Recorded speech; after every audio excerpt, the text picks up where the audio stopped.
I'm going to go over with you a short series that you can do at an office chair, if you're a piano player, piano bench, or anywhere where you find yourself seated, especially for a long period of time. So what you want to do is move away from the back of the chair. First movement out of the 5 that we're going to do is you lean your hands behind you and begin with deep breathing, inhaling and backward bending, exhaling and rounding. So this is a basic movement. And what I'd like you to try is, once that becomes comfortable, is the next time that you find yourself rounding, hold on to the chair if it's possible and pull the chair forward as you round. And then backward bend. Round and pull the chair forward a little bit. You can do 5 to 8 of those. After that's done, you're going to move into a split leg, or what a lot of people call a lunge position. You turn 90 degrees from the original position. The leg that's closest to the back of the chair is the one that's in front. The other one is stretched behind. You push the heel back, stretching the leg. Try to bring the chest and pelvis towards each other as you push through that rear leg. In that position, just get a nice stretch. You don't need to stand up at this stage. The next part is then place the hand furthest from the back of the chair behind your head, the other hand on the chair, and then as you bend to the side, I want you to push your ribs to the other side so that you're moving like this versus just doing side bending like this.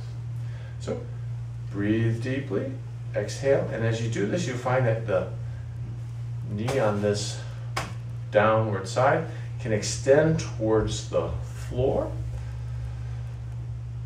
It's a really nice stretch, and you repeat that several times.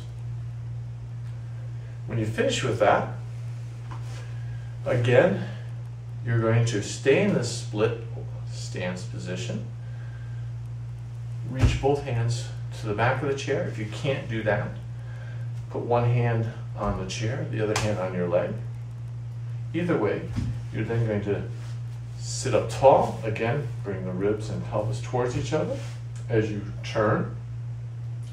And as you're turning, look behind you and really breathe deep and really activate the front of you so that you're just not arching and turning.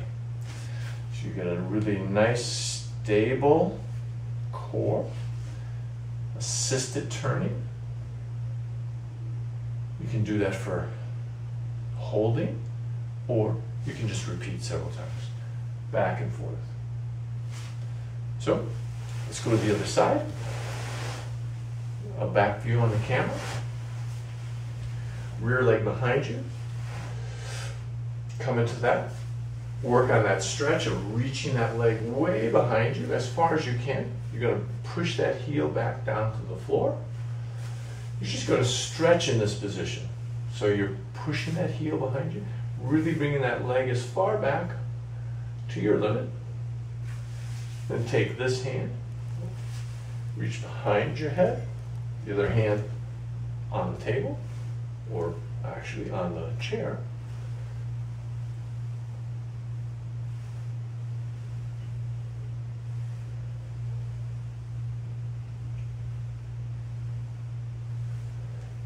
Second movement is the turning.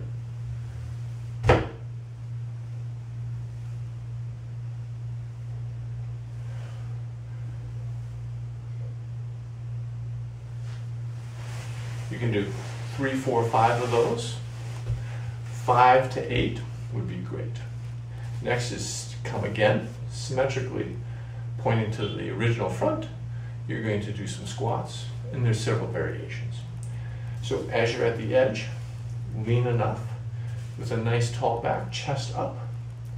Reach your arms and hands above your head and squat up and squat back down. So actually you're shifting your weight forward versus leaning right like this. You want your chest staying up, your spine straight behind. Your arms can be over your head, or the next variation, they can be behind your head. Elbows apart. You got to lean forward enough to stand so that you're moving from your hips. If you find yourself dropping the front of your chest, you're using your back to shift your weight over your feet. And we want you to learn to use your hips to shift your weight over your feet. Third variation is just your arms out in front, reaching to come up, reaching to go back down. It's a really, really nice hinging of the hip. Then the last movement is you can come into a plank position. Let's say this is going to be my chair. You don't have to have a perfect plank. It can be with your hips a little bit higher than normal. And you're going to do a part of a push-up, like hold anywhere from 25% to 50% of the distance.